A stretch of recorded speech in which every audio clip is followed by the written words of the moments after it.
அத்தியாயம் 50. 1. காக்கா சாஹேப் தீட்சத். 2. ஸ்ரீ தேம்பே சுவாமி.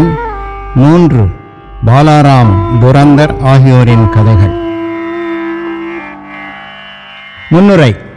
பக்தர்களின் மூலாதாரமும் சத்குருவும் கீதையை விளக்குபவரும் நமக்கு எல்லா ஆற்றல்களையும் கொடுப்போருமான சாயிக்கு ஜெயமுண்டாகட்டும். ஓ சாயி, எங்களுக்கு அனுகூலம் செய்து ஆசீர்வதியுங்கள். மேற்கு தொடர்ச்சி மலைகளில் வளரும் சந்தன மரம் உஷ்ணத்தை போக்குகிறது. மேகங்கள் மழை நீரை பொழிந்து மக்களை குளிர்வித்து புத்துணர்வூட்டுகிறது. வசந்த காலத்தில் மலர்கள் மலர்ந்து அவைகளால் நாம் கடவுளை வழிபட வகை செய்கிறது. அதுபோலவே சாய்பாபாவின் கதைகள் பயில்வோருக்கு சாந்தியையும் சௌகரியத்தையும் அளிக்க முன்வருகின்றன. பாபாவின் கதைகளை எடுத்து கூறுவோர், அதை கேட்போர், இரு பாலரும் மற்றும் முன்னவர்களின் வாக்கும் பின்னவர்களின் காதுகளும் ஆசீர்வதிக்கப்பட்டு புனிதமடைகின்றன. நூற்றுக்கணக்கான சாதனங்களையும் செயல்முறைகளையும் நாம் கடைபிடித்தும் ஒரு சத்குரு அவர்தம் அருளால் நம்மை ஆசீர்வதித்தாலன்றி நாம் ஆன்மீக லட்சியத்தை அடைய மாட்டோம். இந்த வாக்கிற்கு எடுத்துக்காட்டாக பின்வரும் கதையினை கேளுங்கள். காக்கா சாஹேப் தீட்சித். தோற்றம் 1864, மறைவு 1926. திரு ஹரி சீதாராம் தீட்சத் என்னும் காக்கா சாஹேப் தீட்சத் 1864ஆம் ஆண்டில் வத்நாகர நகர், காண்ட்வா, மத்திய மாகாணத்தில் பிராமண குடும்பத்தில் அவதரித்தார். அவரது ஆரம்ப கல்வி காண்ட்வா, ஹிகன்காட் என்னும் ஊர்களிலும் நடுத்தர கல்வி நாக்பூரிலும் நடந்தது. மேற்படிப்புக்காக அவர் பம்பாய் வந்து வில்சன் கல்லூரியில் முதலிலும் பின்னர் எல்பின்ஸ்டன் கல்லூரியிலும் பயின்றார். 1883ஆம் ஆண்டில் பட்டம் பெற்ற பிறகு அவர் LLBயிலும் வக்கீல் பரீட்சையிலும் தேறி அரசு தரப்பு வக்கீல்களின் மெசர்ஸ் லிட்டில் அண்ட் கம்பெனி என்ற நிறுவனத்தில் பணியாற்றிவிட்டு சிறிது காலத்துக்கு பின் தாமே சொந்தமாக வழக்கறிஞர்கள் நிறுவனத்தை தொடங்கினார். 1909ஆம் ஆண்டுக்கு முன்னர் சாய்பாபாவின் பெயர் காக்கா சாஹேப் தீட்சத்துக்கு தெரியாமல் இருந்தது. ஆனால் அதற்கு பின் அவர் பாபாவின் ஒரு பெரும் பக்தராக ஆனார். லோனாவாலாவில் தங்கியிருந்தபோது தனது பழைய நண்பரான திரு நானா சாஹேப் சந்தோர்காரை சந்திக்க நேர்ந்தது. பல விஷயங்களை பற்றி பேசுவதில் இருவரும் சிறிது நேரத்தை செலவழித்தனர். காக்கா சாஹேப் தாம் லண்டனில் ஒரு ட்ரெயினில் போய்கொண்டிருக்கும் போது எங்கனும் ஒரு விபத்து நேரிட்டு தனது பாதம் நழுவி காயமடைந்தார் என்று அவருக்கு விளக்கினார். நூற்றுக்கணக்கான சிகிச்சைகள் அவருக்கு பலனை அளிக்கவில்லை. நானா சாஹேப் அவரிடம் அவர்தம் காலின் ஊனத்தையும் வலியையும் நீக்கிக் கொள்ள விரும்பினால் தனது சத்குரு சாய்பாபாவிடம் செல்ல வேண்டும் என்றார். மேலும் சாய்பாபாவை பற்றிய முழு விபரத்தையும் அவர் காக்காவுக்கு கொடுத்து சாய்பாபாவின் மகா வாக்கியமான எனது மக்களை நெடுந்தொலைவிலிருந்து 7 கடலுக்கு அப்பாலிருந்தும் கூட குருவியின் காலில் நூலை கட்டி இழுப்பதைப் போன்று இழுக்கிறேன் என்பதை கூறினார். பாபாவின் ஆளாக இல்லாவிட்டால் அவர் பாபாவால் கவரப்பட மாட்டார் என்றும் தரிசனம் அளிக்கப்பட மாட்டார் என்பதையும் அவர் தெளிவாக்கினார். இவைகளையெல்லாம் கேட்க காக்கா சாஹேபுக்கு மகிழ்வு உண்டாயிற்று. தாம் பாபாவிடம் போவதாகவும் அவரை தரிசித்து பிரார்த்தித்து கால் ஊனத்தை அவ்வளவாக குணமாக்காவிட்டாலும் ஊனமாக ஓடித்திரியும் மனதை ஒழுங்காக குணப்படுத்தி தமக்கு எல்லையற்ற பேரின்பத்தை நல்கும்படி வேண்டிக் கொள்ளப் போவதாக கூறினார். சில நாட்களுக்கு பிறகு பம்பாய் கீழ் சட்டசபையில் தமக்கு ஒரு இடம் கிடைப்பதற்காக ஓட்டுக்கள் பெறும் நோக்கத்துடன் அவர் அகமது நகர் சென்று சர்தார் காக்கா சாஹேப் மிரிகாருடன் தங்கினார். திரு காக்கா சாஹேப் மிரிகாருடைய புதல்வரான பாலா சாஹேப் மிரிகார் என்னும் கோப்பர்காமின் மம்லத்தார் அந்த சமயத்தில் அகமது நகருக்கு அவ்விடத்தில் நடைபெற்ற குதிரை கண்காட்சியை காணும் பொருட்டு வந்தார். தேர்தல் வேலை முடிந்ததும் காக்கா சாஹேப் தீட்சத் ஷீரடி செல்ல விரும்பினார். தந்தையும் மகனுமாகிய இரு மிரிக்கார்களும் அவருடன் அனுப்புவதற்கு ஒரு தகுதியான ஒழுங்கான வழிகாட்டியாக யாரை அனுப்பலாம் என்று அவர்கள் தங்கள் இல்லத்தில் யோசித்துக் கொண்டிருந்தார்கள். ஷீரடியில் சாய்பாபா அவரின் வரவேற்புக்கான ஏற்பாடுகளை செய்து கொண்டிருந்தார். ஷாமாவுக்கு அவரின் மாமனாரிடமிருந்து ஷாமாவின் மாமியார் தீவிரமாக காய்ச்சலாக இருப்பதையும், ஷாமா தனது மனைவியுடன் அவளை காண அகமது நகர் வர வேண்டுமென்றும் ஒரு தந்தி வந்தது. ஷாமா பாபாவின் அனுமதியுடன் அங்கு வந்து தனது மாமியார் முன்னைவிட இப்போது நலமாகி வருவதைக் கண்டார்.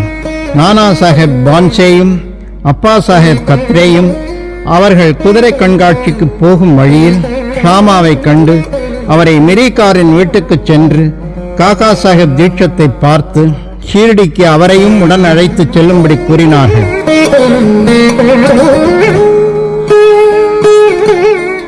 காக்கா சாஹேப் தீட்சத்துக்கும் மிரிக்கார்களுக்கும் கூட ஷாமாவின் வருகை தெரிவிக்கப்பட்டது.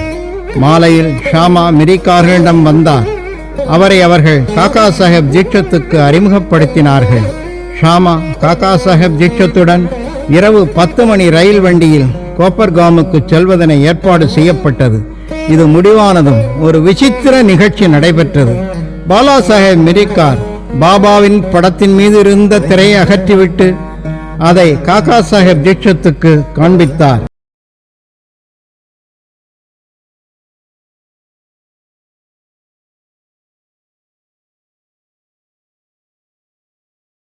ஷீரடிக்கு போகப் போகிறாரோ அவரே அந்த தருணத்திலேயே அவ்விடத்திலேயே தனது சித்திர ரூபத்தில் ஏற்கனவே வரவேற்க இருந்ததைக் கண்டு அவர் ஆச்சரியப்பட்டார்.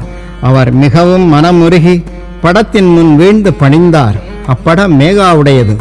அதன் மேல் உள்ள கண்ணாடி உடைந்து விட்டதால் பழுது பார்க்க அது மிரிக்காரர்களிடம் அனுப்பப்பட்டிருந்தது. தேவையானபடி பழுது பார்க்கப்பட்டு விட்டபடியால் படத்தை இப்போது ஷாமாவிடமும் காக்கா சாஹேப்புடனும் அனுப்புவது என்பது தீர்மானிக்கப்பட்டது. 10 மணிக்கு முன்னரே அவர்கள் ரயில் நிலையத்துக்கு சென்று நுழைவுச் சீட்டு வாங்கி கொண்டார்கள். ஆனால் வண்டி வந்ததும் 2ஆம் வகுப்பு மிகவும் கூட்டமாக இருப்பதையும் அவர்களுக்கு இடமில்லாமல் இருப்பதையும் அறிந்தார்கள். அதிர்ஷ்டவசமாக அந்த வண்டியின் கார்டு காக்கா சாஹேப்பின் நண்பராக இருந்தார். அவர்களை முதல் வகுப்பில் அமர்த்தினார். இவ்வாறாக அவர்கள் சௌக்கியமாக பிரயாணம் செய்து கோப்பர்காமில் இறங்கினார்கள். ஷீரடிக்கு செல்ல நானா சாஹேப் சந்தோர்காரும் அங்கு வந்திருப்பதை அவர்கள் கண்டபோது அவர்களின் மகிழ்ச்சிக்கு எல்லை இல்லை. காக்கா சாஹேப்பும் நானா சாஹேப்பும் ஒருவரை ஒருவர் கட்டி தழுவிக் கொண்டார்கள். பிறகு புனித கோதாவரியில் நீராடிய பின்னர் அவர்கள் ஷீரடிக்கு புறப்பட்டார்கள். அங்கு போய் சேர்ந்து பாபாவின் தரிசனத்தை பெற்றவுடன் காக்கா சாஹேப்பின் மனது உருகியது. அவர் கண்கள் குளமாயின. அவர் மகிழ்ச்சி பெருக்கில் மூழ்கடிக்கப்பட்டார். பாபா அவரிடம் தாம் கூட அவருக்காகவே காத்து கொண்டிருந்ததாகவும் அவரை வரவேற்பதற்காகவே ஷாமாவை முன்னால் அனுப்பியதாகவும் கூறினார். பின்னர் காக்கா சாஹேப் பல சந்தோஷமான வருடங்களை பாபாவின் கூட்டுறவில் கழித்தார். ஷீரடியில் அவர் ஒரு வாதா சத்திரம் கட்டினார். ஏறக்குறைய அதையே அவர் நிரந்தர வாசஸ்தலமாக ஆக்கிக் கொண்டார். பாபாவிடமிருந்து அவர் பெற்ற அனுபவங்கள் எண்ணற்றவையாதலால் அவைகளையெல்லாம் கூறுவதற்கு இங்கு இடமில்லை. சாய்லீலா சஞ்சிகை வால்யூம் 12 6-9 காக்கா சாஹேப் தீட்சத் சிறப்பு மலரை பார்க்குமாறு வாசகர்கள் கேட்டுக்கொள்ளப்படுகிறார்கள். ஒரே ஒரு உண்மையை கூறி இந்த விஷயத்தை முடித்துக் கொள்கிறோம். பாபா அவரை நான் உன்னை புஷ்பக விமானத்தில் எடுத்துச் செல்கிறேன் என்று கூறியிருந்தார். அதாவது மகிழ்வான மரணத்தை அவருக்கு கொடுத்தல். இது உண்மையாயிற்று. 1926ஆம் வருடம் ஜூலை மாதம் 5ஆம் தேதி அவர் ஹேமாட் பந்துடன் ரயிலில் செல்லும்போது சாய்பாபாவை பற்றி பேசிக் கொண்டிருந்தார். அவர் நினைவிலேயே ஆழ்ந்திருந்தார். திடீரென தனது கழுத்தை ஹேமாத் பந்தின் தோள்களில் சாய்த்து எவ்வித வலியோ அசௌகரியமோ இன்றி காலமானார்.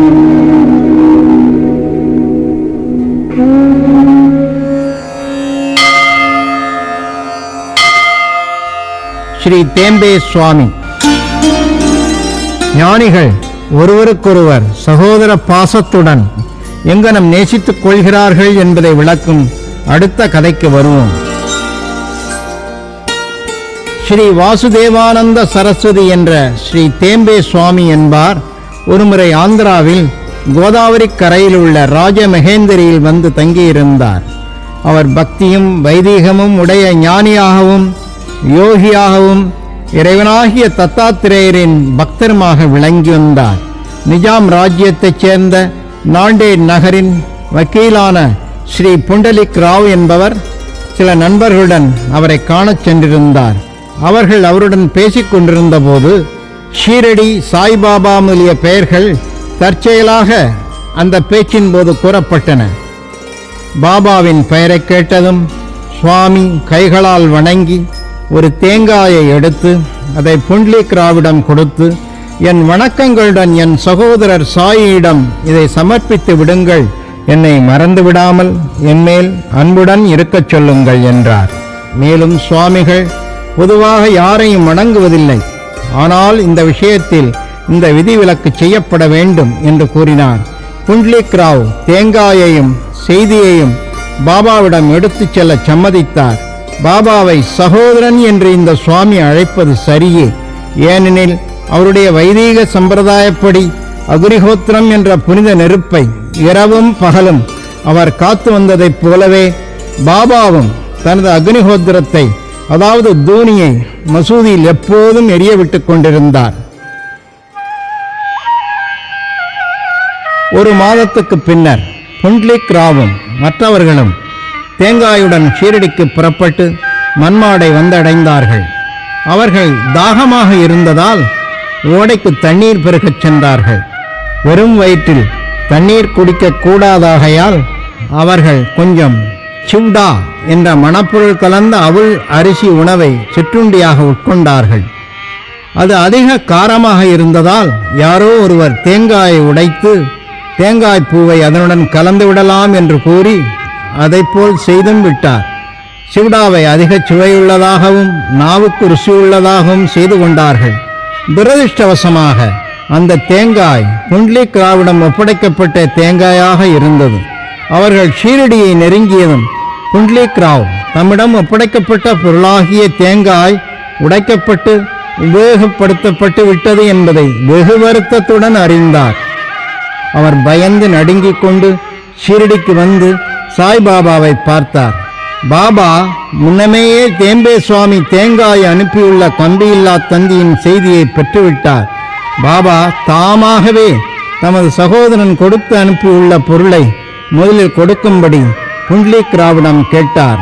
அவர் பாபாவின் பாதங்களை பிடித்து கொண்டு தமது குற்றத்தையும் கவனமின்மையையும் கூறி மனம் வருந்தி பாபாவின் மன்னிப்பை வேண்டினார்.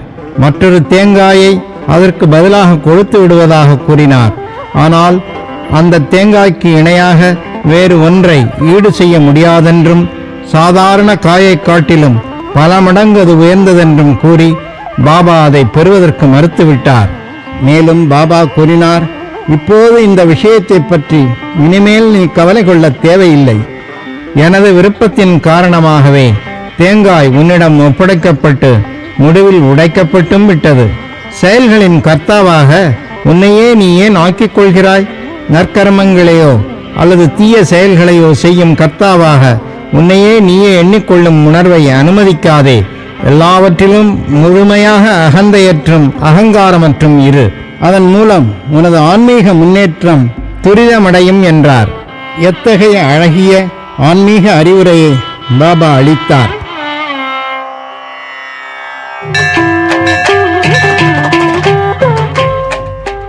பாலாராம் துரந்தர், தோற்றம் 1878, மறைவு 1925.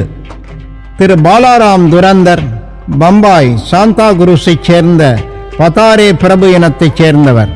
அவர் பம்பாய் ஹைகோர்ட்டின் வக்கீலாகவும் சில சமயம் பம்பாய் அரசாங்க சட்டப்பள்ளியின் லா ஸ்கூலின் தலைவராகவும் பணியாற்றினார். துரந்தர் குடும்பம் முழுவதுமே தெய்வ பக்தியும் மத உணர்வும் கொண்டது. திரு பாலாராம் தனது இனத்தாருக்கு சேவை செய்தார். அதை பற்றி ஒரு கட்டுரை எழுதி அதை பதிப்பித்தார். பின்னர் அவர் ஆன்மீக மத விஷயங்களில் திரும்பினார். அவர் கீதையையும் அதற்கான வியாக்கியானமான ஞானேஸ்வரியையும் மற்றும் தத்துவ நூல்களையும் நுண்ணிய கோட்பாட்டு நூல்களையும் ஆழ்ந்து படித்தார். அவர் பண்டரிபுரத்து விட்டோபாவின் பக்தர். பாபாவுடன் அவர் 1912ஆம் ஆண்டில் தொடர்பு கொண்டார். அதற்கு 6 மாதங்களுக்கு முன் பாபுஜி வாமன் ராவ் என்ற அவரின் 2 சகோதரர்களும் ஷீரடிக்கு வந்து பாபாவின் தரிசனத்தை பெற்றார்கள். அவர்கள் வீடு திரும்பி அவர்களின் இனிய அனுபவங்களை பாலாராமுக்கும் குடும்பத்தினர்களுக்கும் எடுத்து உரைத்தார்கள். அதன் பின்னர் அவர்கள் எல்லோரும் சாய்பாபாவை தரிசிக்க தீர்மானித்தார்கள். அவர்கள் ஷீரடிக்கு வரும் முன்னரே பாபா வெளிப்படையாக இன்று எனது தர்பாரைச் சேர்ந்த பெரும்பாலோர் வருகிறார்கள் என உரைத்தார். துரந்தர் சகோதரர்கள் முன்கூட்டியே செய்தி எதுவும் அனுப்பவில்லையாதலால் மற்றவர்களிடமிருந்து பாபா கூறிய இந்த குறிப்பை கேட்டு ஆச்சரியமடைந்தார்கள். மற்றவர்கள் எல்லோரும் பாபாவின் முன் வீழ்ந்து வணங்கி அவருடன் உரையாடிக் கொண்டிருந்தார்கள். பாபா அவர்களிடம், நான் முன்னரே குறிப்பிட்ட எனது தர்பார் மக்கள் இவர்களே என கூறி துரந்தர் சகோதரர்களிடம், கடந்த 60 தலைமுறைகளாக நாம் ஒருவரோடு ஒருவர் உறவு பூண்டு இருக்கிறோம் என்றார். அச்சகோதரர் எல்லோரும் எளிமையுடனும் பணிவுடனும் உற்று பார்த்த வண்ணம் நின்றிருந்தார்கள். கண்ணீர், தொண்டை அடைத்தல், மயிர்கூச்செறிதல் முதலான எல்லா சத்துவ உணர்வுகளும் அவர்களை உருக்கின. அவர்கள் எல்லோரும் மகிழ்ச்சி அடைந்தார்கள். பின்னர் அவர்கள் தங்களது இருப்பிடத்துக்கு சென்று உணவு உட்கொண்டு சிறிது களைப்பாறிவிட்டு மீண்டும் மசூதிக்கு வந்தார்கள். பாபாவுக்கு பாலாராம் அமர்ந்து அவரது கால்களை பிடித்து விட்டு கொண்டிருந்தார். சிலிம் என்ற மட்குடாயில் புகைப்பிடித்துக் கொண்டிருந்த பாபா அதை அவரிடம் நீட்டி புகைப்பிடிக்குமாறு அழைத்தார். புகைப்பிடித்து வழக்கமில்லை. எனினும் பாலாராம் அக்குழாயை வாங்கிக் கொண்டு பெரும் சிரமத்துடன் புகைப்பிடித்துவிட்டு பக்தியுடன் வணங்கி அதை திருப்பி அளித்தார். பாலாராமுக்கு இதுவே மிக மிக புனிதமான நேரம். 6 ஆண்டுகளாக அவர் ஆத்மாவால் கஷ்டப்பட்டு கொண்டிருந்தார். இந்த புகை அவரை முழுவதுமாக குணப்படுத்தியதுடன் அவரை மீண்டும் இந்த வியாதிக்கு உட்படுத்தவே இல்லை. 6 ஆண்டுகளுக்கு பின் ஒரு குறிப்பிட்ட தினத்தில் மீண்டும் அவருக்கு ஆத்மாவின் தாக்குதல் நேரிட்டது. இது பாபா மகா சமாதி அடைந்த அதே நேரமாகும். அவர் சென்ற தினம் வியாழக்கிழமையாதலால் துரந்தர் நண்பர்கள் சாவடி ஊர்வலத்தை அன்று இரவு கண்டுகளிக்கும் நல்ல அதிர்ஷ்டம் பெற்றிருந்தார்கள். சாவடியில் ஆரத்தி நிகழ்ச்சியின் போது பாலாராம் பாபாவின் முகத்தில் பாண்டுரங்கரின் ஜோதியைக் கண்டார். மறுநாள் காலை காக்கட ஆரத்தியின் போதும் அதே அபூர்வ நிகழ்ச்சியை, அதாவது அவரின் அன்புக்குரிய தெய்வமான பாண்டுரங்கரின் ஜோதி பாபாவின் முகத்தில் வீசுவதைக் கண்டார்.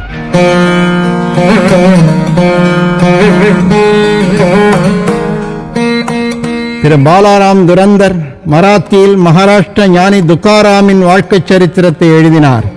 ஆனால் அதன் பதிப்பை காண அவர் உயிருடன் இருக்கவில்லை. அது பின்னர் 1928ஆம் ஆண்டில் அவரது சகோதரர்களால் பிரசுரிக்கப்பட்டது. பாலாராமின் வாழ்க்கையை பற்றி கொடுக்கப்பட்டுள்ள ஒரு சிறு குறிப்பு அந்த நூலின் ஆரம்பத்தில் கொடுக்கப்பட்டிருக்கிறது. பாலாராமை பற்றிய மேற்கூறிய தகவல் அதில் முழுவதுமாக உறுதி செய்யப்பட்டிருக்கிறது. அந்த புத்தகத்தின் 6ஆம் பக்கத்தில் காண்க. ஸ்ரீ சாயியை பணிக. அனைவருக்கும் சாந்தி நிலவட்டும்.